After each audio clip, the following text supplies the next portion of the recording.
رب قدوس کا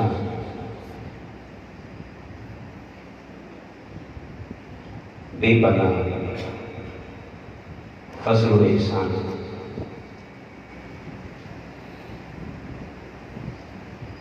کہ جس نے ہمیں زندگی میں ایک بار پھر رمضان المبارک کی بابرکت ساعتیں عطا فرمائی.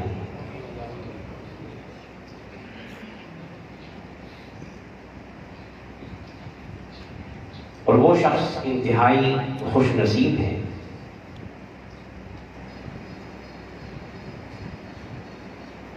کہ جس کو اللہ تعالیٰ نے اس ماہ مبارک میں اپنی بندگی کا شوق عطا فرمایا ہے.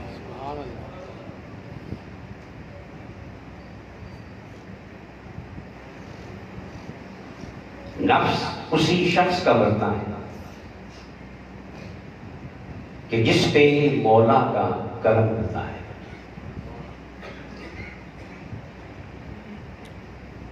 تو جو شخص بھی اس ماہ مبارک میں روزے کی حالت میں ہے، تراویح پڑھ رہا ہے، اللہ کا ذکر کر رہا ہے، نمازوں کی ادائیگی میں مصروف ہے، تو وہ اس بات کا یقین کر لیں کہ اس پہ خالق کائنات کی نگاہ کرم ہے.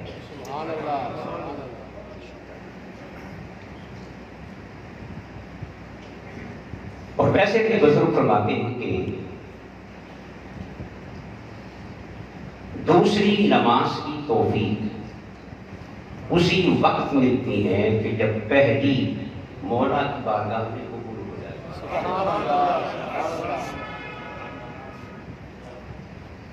اگر کسی شخص کو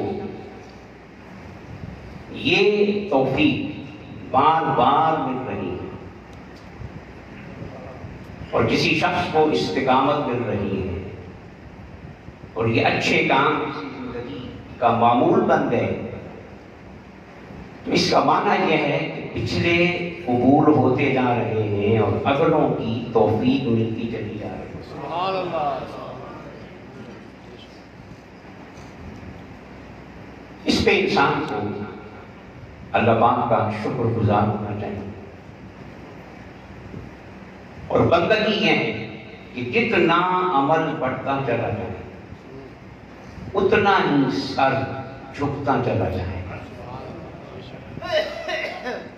کیونکہ شیطان کبھی تو عمل سے روکتا ہے، اور اگر بندہ عمل پہ آ جائے تو پھر اگلا ہتھیار اس کا تکبر کا ہوتا ہے کہ میں بڑا نمازی ہوں، عبادت گزار ہوں، نیکوکار ہوں. حقیقت یہ ہے کہ جو اللہ کی بارگاہ میں مقبول ہوتا ہے وہی اپنے آپ کو سب سے بڑا گنہگار سمجھتا ہے. اس سے توبہ کی توفیق ملتی ہے، آنسو نصیب ہوتے ہیں، اللہ پاک کی بارگاہ میں التجا کا موقع ملتا ہے. تو ہر حال میں اس کا شکر بھی ادا کرنا چاہیے اور اس کی بارگاہ میں عاجزی اور انکساری کی کرنی چاہیے. جو شخص کتنا جھکتا چلا جاتا ہے مولا اسے بلند فرماتا چلا جاتا ہے. اللہ پاک کی بارگاہ میں دعا ہے کہ رب قدوس ہمیں اس ماہ مبارک کی برکتوں سے مالا مال فرما دے، اور جون وہ یہ مہینہ آگے بڑھے، شوق گھٹنے کی بجائے بڑھتا جائے. اور جس کا شوق گھٹ جائے نا تو وہ سمجھ جائے کہ کہیں غلطی ہو گئی، کوئی کمزوری رہ گئی. اگر کمزوری نہ ہوتی تو یہ شوق مزید بڑھ جاتا. اللہ پاک ہمیں یہ 30 دنوں کا رمضان تو عطا فرمایا ہے، اللہ پاک ہمیں پوری زندگی کا رمضان عطا فرمایا. بینر لگا ہوا ہے کہ زندگی کو رمضان بنا لو زندگی کو رمضان بنا وہ جو موت ہے وہ عید جیسی کیا بن جائے گی؟ عید بن جائے گی. دنیا والے رو رہے ہوں گے، جانے والا مسکرا رہا. اور یہی زندگی کا فلسفہ ہے کہ زندگی کو رمضان بنانا، پھر عید موت، اور قبر بھی عید، حشر بھی عید، پھر آگے موجیں ہیں اور عطائیں ہی عطائیں ہیں. حضور سیدنا داتا گنج بخش علی اجمیری رحمۃ اللہ تعالی آپ کے مرشد گرامی، ان کا ایک جملہ پہلے بھی سنایا کرتا ہوں. وہ فرماتے ہیں کہ الدنیا یوم ولنا فیہا صوم. یہ دو فکریں ہیں. فرماتے ہیں کہ یہ ساری زندگی کیا یہ قول یاد رکھنی چاہیے. خواجہ معین الدین چشتی اجمیری کا قول ہے نا کہ کچھ نہ ہو سکے نا تو کسی ولی کا قول ہی یاد کر لو. آئیے کسی ولی کا، اور قول بھی یاد نہ ہو سکے نا تو کسی ولی کا نام ہی یاد کر لو. تو یہ قول ہے داتا صاحب کے مرشد کا. آپ فرماتے ہیں کہ یہ ساری زندگی ایک دن ہے. کیا؟ اور کسی بوڑھے سے پوچھ رہے ہیں، 80 سال کے بوڑھے سے پوچھ رہے ہیں، تو وہ کہے گا ایک دن. کیوں بھائی؟ کیا ہے؟ ایک دن ہے. تو فرماتے ہیں کہ ساری زندگی بولیے روزے کی حالت میں بولیں گے تو زیادہ سوال. نفس کی نفس کی میں نے آپ کو درس میں نے عرض کیا تھا کہ روزہ ہمیں سکھاتا کیا ہے؟ روزہ ہمیں سکھاتا کیا ہے کہ طبیعت نہ چاہ رہی ہو پھر بھی جو کرنا ہے تو وہ کرنا ہے. یہ روزے کا فلسفہ ہے. یہ روزے کا فلسفہ ہے کہ طبیعت اب روزہ رکھا ہوا ہے، بھوک ہے، پیاس ہے، گرمی ہے، ٹھیک ہے نا، کام کرنے کو دل، نماز بھی پڑھنے کو دل، پوچھنے کو دل، مگر کیا کہا کہ کرو. اب جو کرے گا نا وہ میرا ہوگا. اب جو کرے گا تو طبیعت کے چاہنے پہ کرنا، یہ تو بچوں کا کام ہے. کیا؟ بچے طبیعت کے محتاج ہوتے ہیں، مرد نہیں. مرد وہ ہوتا ہے کہ طبیعت ساتھ چلے تو بھی ٹھیک ہے، اور طبیعت ساتھ نہ چلے تو وہ فیصلہ کر لیتا ہے کہ جو میں نے کرنا ہے وہ میں نے کرنا ہے. یہ کمال انسانیت ہے. اور مولا کو ایسے بندے پسند ہیں، ایسے کہ جو طبیعت کے محتاج، جو دل کے محتاج. تو پھر مولا فرماتا ہے ان اللہ، میں کس کے ساتھ ہوں؟ صبر کرنے والوں کے ساتھ. تو طبیعت کے خلاف چل کے دیکھ تو صحیح، تو اکیلا نہیں ہوگا، تیرا مولا تیرے ساتھ. تو مولا نے شرط لگا دی ہے کہ اگر مجھے ساتھ رکھنا ہے نا تو پھر طبیعت کو نہیں دیکھنا. کیوں بھائی؟ پھر تھکاوٹ کو، پھر مزاج کو، بس میرا حکم اپنے آپ پہ لاگو کر اس پہ چل پڑ. جہاں تیری طبیعت ساتھ چھوڑے گی وہاں میری رحمت تیرا ہاتھ پکڑ کے نقطۂ کمال. اس لیے میں نے کہا ذرا جوش کے ساتھ بیٹھے گا تو پھر ثواب زیادہ ہے. زیادہ ہے. نماز جمعے کی پڑھنی ہے تو سست ہو کے نہیں. اگر سست ہو کے پڑھی تو پھر نفس خوش ہوگا. نفس میں نے اسے سست کر دیا ہے. آج کی نماز پورے سال کی نمازوں سے زیادہ سست ہو کے پڑھی. پھر مولا کی رحمت سامنے ہوگی. انہوں نے فرمایا کہ پوری زندگی ایک بول جو پوری زندگی اور اس ایک دن میں ہم نے روزہ رکھ لیا ہے. اس ایک دن میں ہم روزہ رکھ لیا ہے، تو وہ روزہ سحری افطاری والا نہیں ہے، یہ تو مشق ہے۔ یہ کیا ہے؟ وہ روزہ سحری اور افطاری والا نہیں ہے، وہ روزہ ہر قسم کے حرام سے بچنے کا ہے۔ جو شخص حرام سے بچ گیا اس کی پوری زندگی روزہ ہے، سبحان اللہ، اس کی ہر رات شب برات ہے اور ہر دن یوم عید، سبحان اللہ۔ مگر شرط کیا ہے کہ وہ کس سے بچ جائے؟ حرام سے۔ اس ماہ مبارک کی برکتوں کو سمیٹنا چاہیے اور کوشش کرنی چاہیے کہ ہمارے اندر صبر کا مادہ پیدا ہو جائے۔ کس کا؟ صبر کا۔ آج امت مسلمہ جو کمزور ہے نا، تو اسی لیے عبادت کر رہے ہیں مگر عبادت سے کچھ لے نہیں رہے، عبادت سے کچھ لے نہیں۔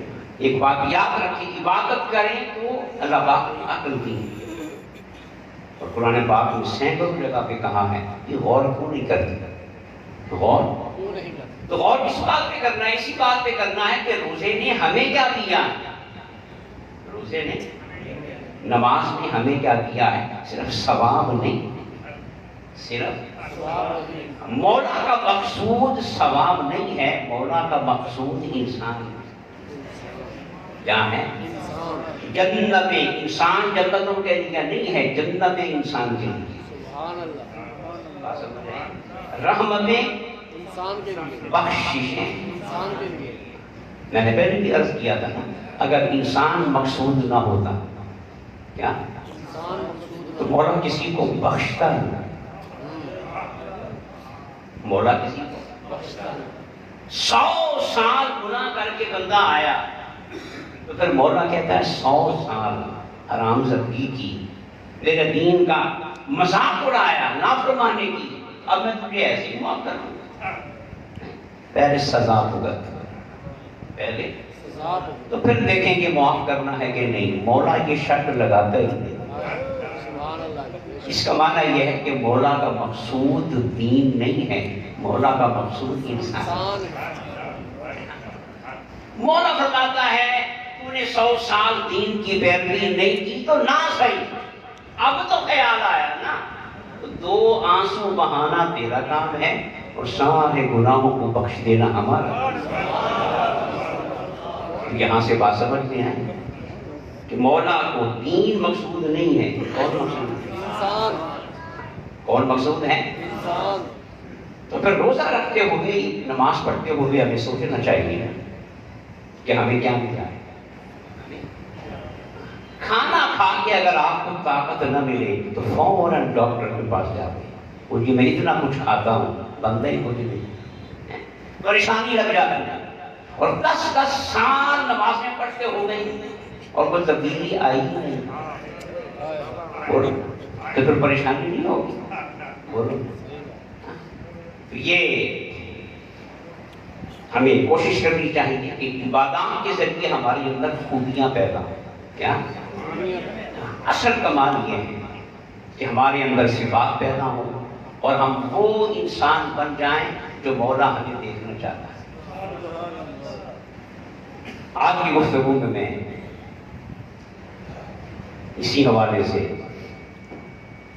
ایک بات کرنا چاہوں گا۔ ہمارے یہاں ایک لفظ بولا جاتا ہے ماڈرن، کیا انگریزی کا لفظ ہے ماڈرن، اردو میں اس کا معنی ہے، بولیے، ہاں اونچا بولیں، نمونہ۔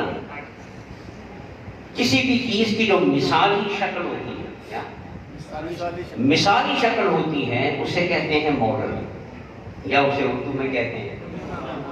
اور ماڈرن اس لیے ہوتا ہے،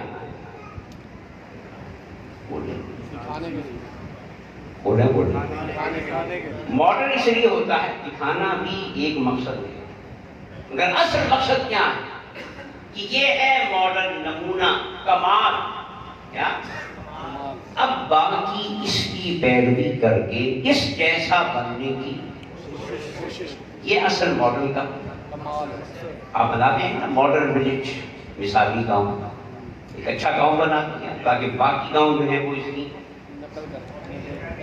بولے پیروی کریں، اپنے دیہات کو اچھا بنائیں، ماڈل اسکول بنا دیا، ماڈل تھانہ بنا دیا، ٹھیک ہے نا، ماڈل سٹی بنا دیا، معیاری کسی بھی شے کی معیاری شکل بنا دی، اسے کیا کہا کہ ماڈل ہے۔ باقی اس کے پیچھے آؤ، اب کوئی 100% ویسا بن جائے، وہ 80% بن جائے، 70% وہ 50% بن جائے، کتنا بھی بنے گا بہتر تو ہوگا نا، پہلے سے بہتر ہوگا۔ تو یہ ایک ہماری روایت ہے کہ ہم کسی بھی شے میں کیا بناتے ہیں، بولیں۔ اور یہ جدید جو ہماری زندگی ہے، دنیا ہے، اس کا یہ لازمی حصہ ہے کہ ہر شے کا پہلے کیا بنایا جاتا ہے، ماڈل۔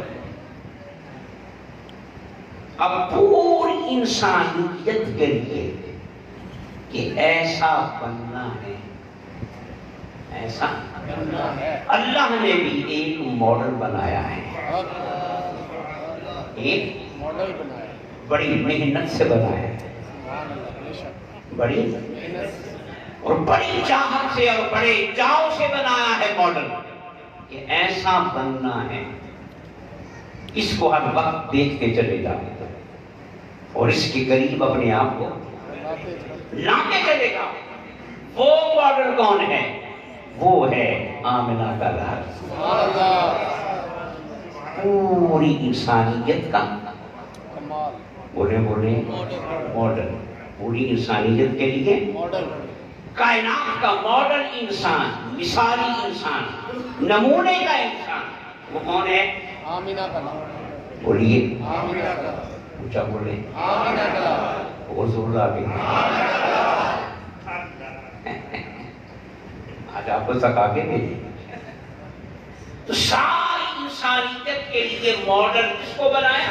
آمنہ کا لاڈ، نمونہ بنا دیا۔ کیا بنا دیا؟ فرمایا کہ اب ہر وقت اس کو نگاہ میں رکھو، اس کو نگاہ میں رکھو۔ یہ جو محبت مصطفیٰ ہے وہ اسی لیے، اطاعت مصطفیٰ اسی لیے، اتباع مصطفیٰ اسی لیے، شان مصطفیٰ اسی لیے، حسن و جمال مصطفیٰ، یہ سارے پہلو ہیں اس حقیقت کو بیان کرنے کے لیے کہ پوری کائنات انسانی کے لیے اگر کوئی ماڈل ہے تو وہ اور بنایا کس نے؟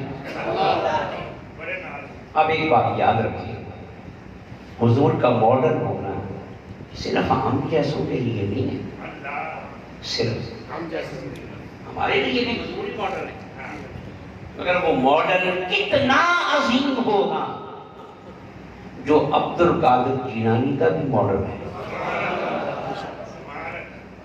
ہم اپنی سطح پہ آ کے نہ دیکھیں، ہماری تو اوقات کچھ نہیں، اگر کہ ہم نے بھی دیکھنا اسی کو ہے اور پیروی اسی بھی کرنی ہے، مگر یہ نہ کہیں کہ وہ ہم جیسوں کا ماڈل ہے، نہیں، وہ کتنا عظیم نمونہ ہے جو بایزید بستامی کا بھی ماڈل ہے، علی حجویری کا بھی ماڈل ہے، ابا فرید کا بھی ماڈل ہے۔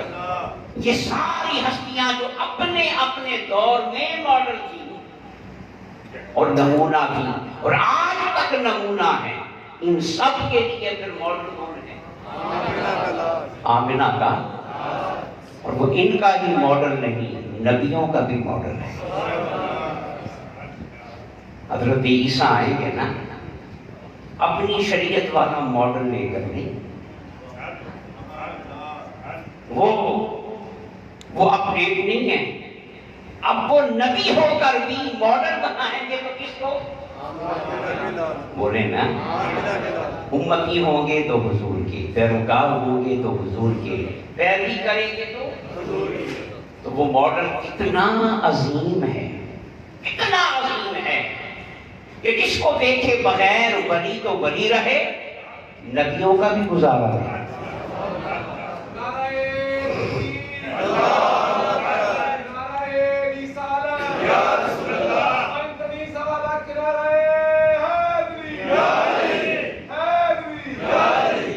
اور ہم کتنے خوش نصیب ہیں کہ جو نبیوں کا ماڈل ہے، کیا وہ اللہ نے ہمیں دیا ہے، وہ اللہ نے بولے، وہ اللہ نے ہمیں۔ اور میں تو سمجھتا ہوں کہ ماڈرن بہت اعلیٰ تھا، ہم بہت پست تھے۔ اور ماڈرن تو وہی ہے، بہت اعلیٰ ہے۔ ہمارے اور اس کے درمیان بڑے فاصلے تھے، ہم ان فاصلوں کو ختم نہیں کر سکتے۔ تو پھر مولا نے کہا چلو کوئی نہیں، فاصلے ختم کرنے کے لیے کچھ میں حصہ ڈال دیتا ہوں، شب قدر بنا دیتا ہوں، شب قدر بنا دیتا ہوں۔ جو فاصلہ 400 سال میں طے ہونا تھا نا، کیونکہ ماڈرن اس کو بنایا ہے، تو تمہیں اس کے قریب بھی تو لانا ہے، اس کے قریب بھی تو لانا ہے۔ تو پھر آؤ، جو فاصلہ پچھلی امتوں کو 400 سال میں طے ہوتا تھا، میں ایک رات میں طے کرا دیتا ہوں۔ شب برات بنا دی، شب قدر بنا دی، ایک نیکی کا ثواب 700 گنا کا، اور پھر جس کے لیے چاہتا ہے اس سے بھی بڑھا دینا ہے۔ تو یاد رکھیں کہ جو ثوابوں کا بڑھنا ہے نا، یہ ہماری اوقات نہیں ہے، یہ ہماری اوقات نہیں ہے، ہمارا استحقاق نہیں ہے۔ ہم کون ہوتے ہیں کہ ہمیں شب قدر مل جائے، شب برات مل جائے؟ یہ ہماری اوقات نہیں، یہ اس ماڈل کی خیرات ہے، مصطفیٰ کا صدقہ ہے کہ مولا ہمیں اسے کے قریب کرنے کے لیے اللہ پاک نے یہ شارٹ راستے بنا دیے کہ کچھ نہ کچھ تو میرے جاتے ہیں۔ تو حضور نے پوری انسان، اللہ پاک نے پوری انسانیت کے لیے ماڈل کس کو بنایا؟ آمینہ کے۔ اور پھر ماڈل بھی کیسے؟ پچھلے ادوار میں جب شرک تھا نا، تو لوگوں نے خدا مختلف بنا رکھے۔ ان کا عقیدہ کیا تھا کہ یہ خدا بارش دیتا ہے، یہ خدا ہوا چلاتا ہے، یہ خدا شفا دیتا ہے، یہ خدا رزق دیتا ہے، یہ خدا یہ کام کرتا ہے، ہر کام کے لیے علیحدہ خدا۔ اسلام نے کہا نہیں، توحید، خدا ایک ہوگا اور کام سارے کریں گے، خدا ایک ہوگا اور کام سارے کریں گے۔ اب مولا نے کہا صرف خدا ہی ایک نہیں ہوگا، جس طرح خدا ایک ہوگا اور کام سارے کریں گے، اسی طرح ماڈل ایک ہوگا اور نمونہ زندگی کے ہر شعبے میں دکھائے۔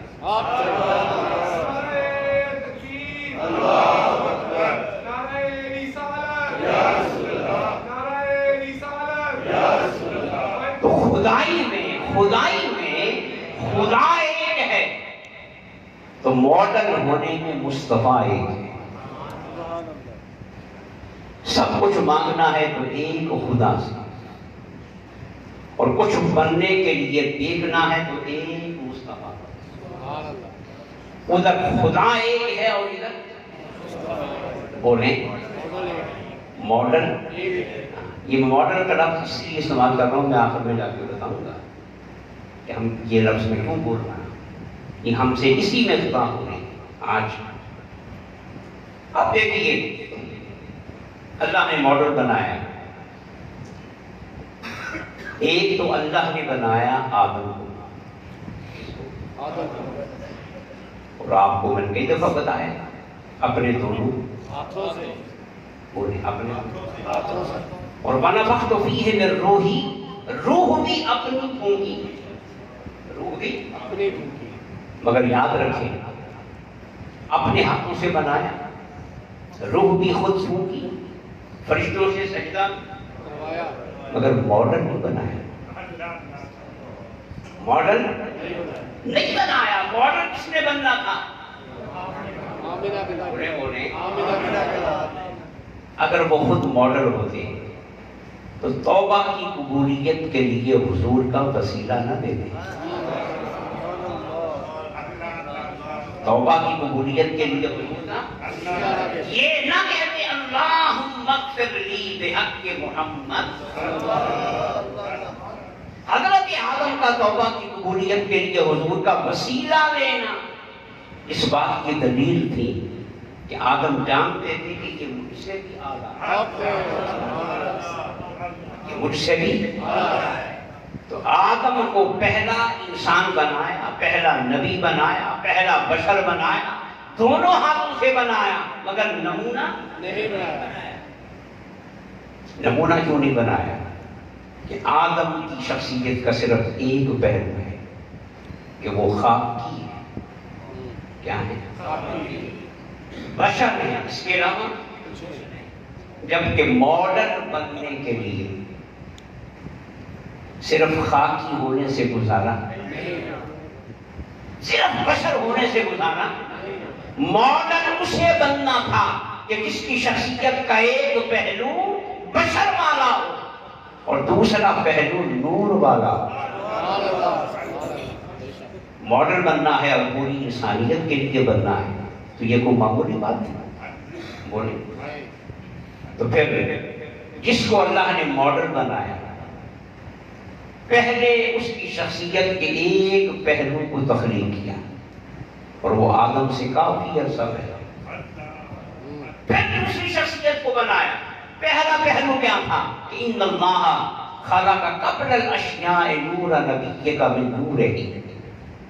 آقا فرماتے ہیں اللہ پاک نے سب سے پہلے تیرے نبی کے نور کو اپنے نور سے بنایا. سبحان اللہ. یہ حضور کی شخصیت کا نور والا پہلو ہے. کیا ہے؟ نور والا پہلو. نور والا پہلو. اور پھر نمونہ کس کے لیے بنانا تھا؟ بشر کے لیے. کس کے لیے؟ بشر کے لیے. پھر اس نور کو لباس بشریت پہنا کر آمنہ کی گود میں بھیج دیا. تو یہ حضور کی شخصیت کا بشری پہلو ہے، خاکی پہلو. یہ دو پہلو جس میں جمع ہوئے، دو پہلو جس میں جمع ہوئے، اس کو اللہ نے پوری انسانیت کے لیے بولیے ماڈل بنایا. حضور کی شخصیت میں اگر نور والا پہلو نہ ہوتا تو ماڈل نہیں بنتا. بولیں. آدم کو شرف یہ ملا کہ ان کے پترے کو مولا نے دونوں ہاتھوں سے بنایا. مگر مٹی کہاں سے آئی؟ زمین سے. زمین سے آئی. شرف کے ملا کے اس مٹی کو ہاتھ خدا کے رکھ گئے. تو جو آدم کا پہلا وجود ہے وہ بنا ہی مٹی سے ہے، وہ بنا ہی مٹی سے. اور جو مصطفیٰ کا پہلا وجود ہے، جو مصطفیٰ کا پہلا وجود ہے، وہ مٹی سے نہیں، نور سے.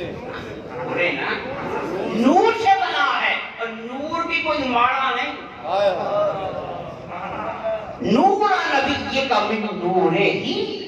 مولا نے اپنے نور کی شعاعوں سے مصطفیٰ کی حضور کو پیدا.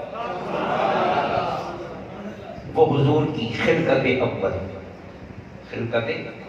تو پھر سمجھ آئیں کہ جو اللہ کے نور سے بنا ہے اس میں کتنی خوبیاں ہوں، کتنے کمالات ہوں گے. پھر تو بشر بن کر آمنہ کی گود میں تشریف لائے نا، تو یہ خلقت ثانی ہے. یہ خلقت، یہ حضور لباس بشر پہن کے اس لیے آئے کہ سب کو نظر آ سکے، اور لوگوں کے لیے نمونہ بن سکے. نمونہ بنا کے پھر نام رکھ دیا محمد صلی اللہ علیہ وسلم.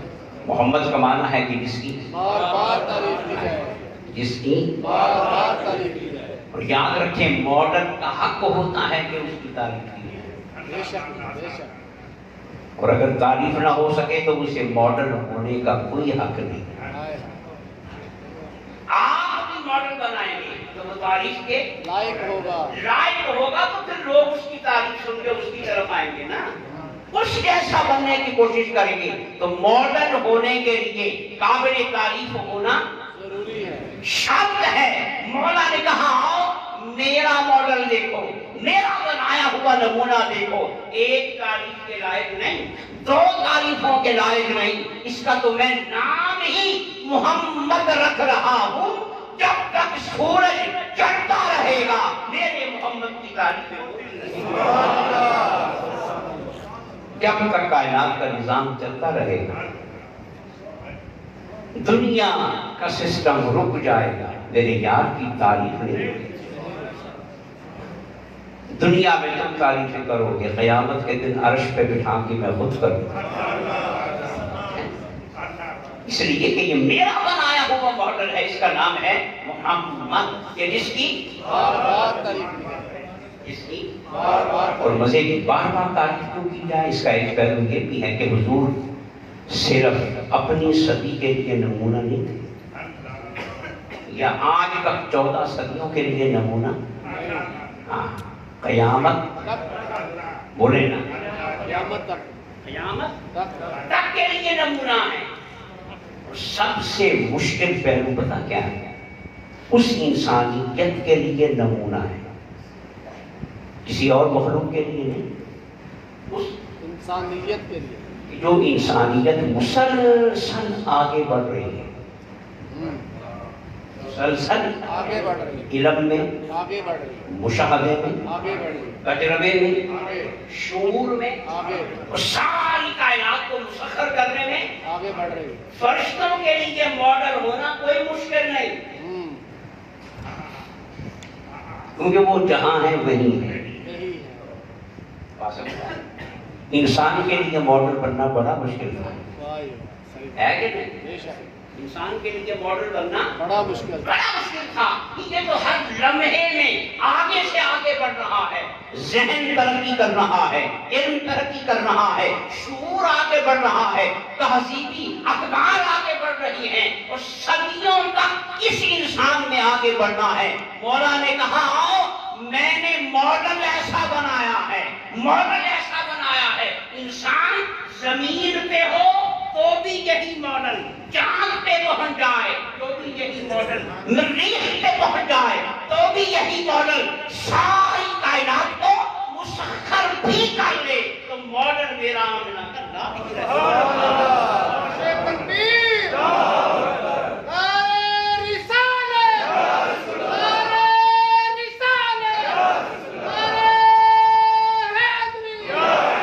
اس لیے میں نے اس کا نام محمد رکھا، محمد رکھا ہے۔ کیا محمد رکھا، محمد رکھا ہے کہ جس کی ہر لمحے تعریف کی جائے، اس کی ہر لمحے تعریف کی تعریف کی جائے، اس کی صفات چلکتی چلی جائیں، جس کے کمالات سے پردے اٹھتے چلے جائیں۔ بلکہ میں یوں کہوں گا انسان کا علم آگے بڑھ رہا ہے تو پردے اٹھ رہے ہیں، پردے اٹھ رہے ہیں، نئے حقائق انسان کے سامنے، آ رہے ہیں، تو یاد رکھیں دونوں طرف کام ہو رہا ہے۔ اگر انسان کی نگاہوں کے سامنے کائنات سے پردے اٹھ رہے ہیں، اور نئی حقیقتیں سامنے آ رہے ہیں، خدا کی قسم قیامت تک انسان کی آنکھ کے سامنے جمال مصطفیٰ سے بھی پردے اٹھتے جا رہے ہیں۔ اگر کائنات کی نئی نئی حقیقتیں انسان کے سامنے آشکار ہو رہی ہیں تو جمال مصطفیٰ کے بھی نئے سے نئے پہلو انسان کے سامنے آشکار ہوتے چلے جا رہے ہیں۔ بے شک کیا یہ تھوڑی بات ہے کہ 1400 سال کے بعد، کیا 1400 سال کے بعد، 1400 سال کے بعد آج علم کی دنیا ادھر ہے، ہماری طرف نہیں ہے، ہم زوال کا شکار ہیں۔ 1400 سال گزر جانے کے بعد جہاں علم ہے، شعور ہے، سائنس ہے، تحقیق ہے، ریسرچ ہے، وہاں کا محقق 100 آدمیوں کی فہرست بنا، دنیا کے 100 بڑے اور عیسائی ہونے کے باوجود غیر مسلم ہونے کے بعد اور مغربی یورپین ہونے کے 100 آدمیوں کا انتخاب کرے، یہ بھی بڑی بات تھی کہ 100 میں نام آ گیا۔ تو جب 100 کی ترتیب لگانا چاہے، 100 کی ترتیب لگانا چاہیے، اگر مولا بھی کہہ رہا ہوگا میرے ماڈل کو کیسے چھوڑے گا،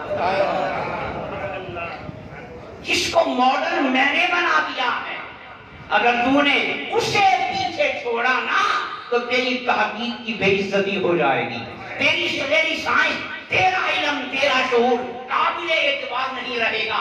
مولا نے کہا میرے یار کے دین کو مان نہ مان، اس کا کلمہ پڑھ یا نہ پڑھ، اس کی نبوت پہ ایمان لا یا نہ لا، مگر ماڈل میں نے ایسا بنا دیا ہے کہ جو نبی نہیں مانے گا نا، ماڈل ماننے پہ وہ بھی مجبور ہوگا۔ اس نے 100 بڑے انسانوں کی فہرست میں سب سے پہلے جس کا نام رکھا وہ ہمارا آقا ہے۔ سبحان اللہ، وہ کیا ہے؟ ہمارے آقا، وہ ہمارے آقا ہیں۔ تو حضور کو اللہ نے کیا بنایا؟ ماڈل، بولیں، ماڈل، نمونہ بنایا۔ کیا بنایا؟ نمونہ، نمونہ بنایا، ماڈل بنایا۔ اور پھر وہی بات جو میں اکثر کرتا ہوں کہ جب 40 برس کی عمر میں خدا کو منوانے کا وقت آیا، خدا کو منوانے کا وقت، تو پھر مولا نے کہا سونیا تو تو ماڈل ہے، تو تو ماڈل ہے، تو جو ماڈل ہو وہ تو چاند کے ٹکڑے کرنے کا محتاج نہیں ہوتا، نہیں ہوتا، جو خود ماڈل ہو، ماڈل ہو وہ کسی رسی کو سانپ بنانے کا محتاج، جو خود ماڈل ہو وہ کم طریقوں سے کلمہ پڑھانے کا محتاج نہیں ہوتا، جو خود ماڈل ہو وہ کسی معجزے کو دکھا کر اپنے آپ کو منوانے کا محتاج نہیں ہوتا۔ تجھے ہم نے صرف نبی بنا کے نہیں بھیجا کہ معجزے دکھا کے اپنے آپ کو منوائے، تجھے تو ہم نے ماڈل بنا دیا۔ اب اپنے آپ کو چھوٹے چھوٹے معجزوں سے نہیں منوانا، یہ کسی اور کی شان ہے جو ماڈل نہیں، نبی تھے، ماڈل نہیں تھے، بولے نا، نبی تھے، نبی تھے مگر ماڈل نہیں تھے، ان کی شان یہ تھی، ان کی مجبوری یہ تھی کہ وہ معجزے دکھا کے نبوتوں کو منواتے تھے، یہ بھی مجبوری نہیں ہے، یہ تو ہم نے ماڈل بنایا، بولو نا، تجھے تو ہم نے ماڈل بنایا، تو پھر کچھ اور نہیں دکھانا ہے، جس کو میں بنا کے ہر وقت دیکھ رہا ہوں، میں بنا کے ہر وقت تک رہا ہوں، انہیں بھی وہی دکھا۔ سبحان اللہ، مصطفیٰ نے کیا کہا کہ آؤ میری 40 برس کی زندگی میں کوئی عیب تو نکال، کوئی ایپ تو نکال کے تو پھر ماڈل ہونا ثابت ہوا کہ بے شک، بولیں بے شک، ماڈل ہونا۔ ثابت ہوا، مولا بڑا خوش ہو گیا، مولا نے کہا سونیا سادہ گھر پورا ہو گیا،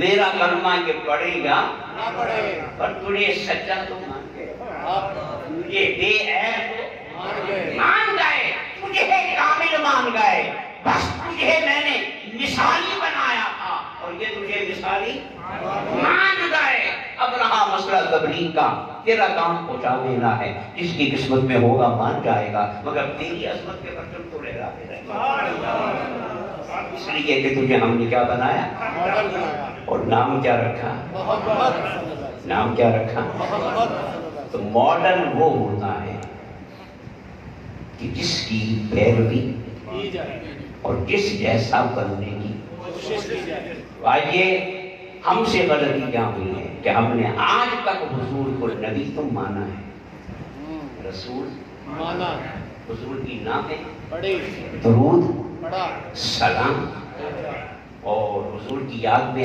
آنسو دی اور حضور کی محبت میں جان دی، مگر حضور کو ماڈل نہیں بنا، ماڈل نہیں بنایا، حضور کو ماڈل نہیں بنایا، یہ کوتاہی ہے جو آج ہم سے ہو رہی ہے، یہ سب کچھ کر رہے ہیں، مکے مدینے جانے کے لیے لاکھوں روپے خرچ کر رہے ہیں، وہاں لنگر بانٹنے کے لیے لاکھوں روپے خرچ کر رہے ہیں، مزاروں پہ سونا لگانے کے لیے کروڑوں اربوں روپے خرچ کر رہے ہیں، مسجدوں پہ ٹائلیں لگا رہے ہیں، مگر غلطی کیا ہو رہی ہے کہ ہم آمنہ کے لال کو ماڈل نہیں بنا سکتے، بولو نا، ماڈل نہیں بنا سکے۔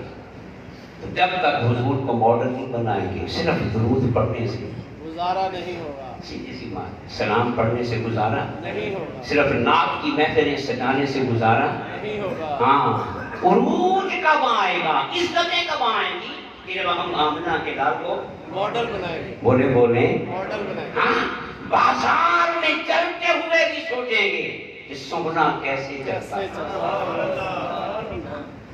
کھانا کھاتے ہوئے بھی سوچیں گے کہ سونا لک میں کیسے لیا کرتا تھا، باج رشید بستانی کو کسی نے خربوزہ بیچ دیا، چھری بھی دی، کاٹے کھائیں، قربان جائیں. جو ماڈل بناتے ہیں ان کو ایسے ہوتا ہے. بھائی علی اسلامی نے چھری کبھی اوپر رکھی، کبھی دائیں کبھی بائیں، بالآخر ہر طرف چھری پھیرتی مگر کانٹا نہیں. تو اس نے پوچھا حضور یہ کیا معاملہ ہے؟ کہا کہ مجھے معلوم نہیں ہو رہا کہ حضور نے خربوزہ کیسے کاٹا. اب یہ بتائیں نبی مانا ہے کہ ماڈل مانا ہے؟ مجھے یہ خبر نہیں کہ حضور نے خربوزہ کیسے کاٹا، تو میں ڈر رہا ہوں کہ کہیں خربوزہ کاٹ دوں گے حضور کی سنت کے خلاف نہ ہو.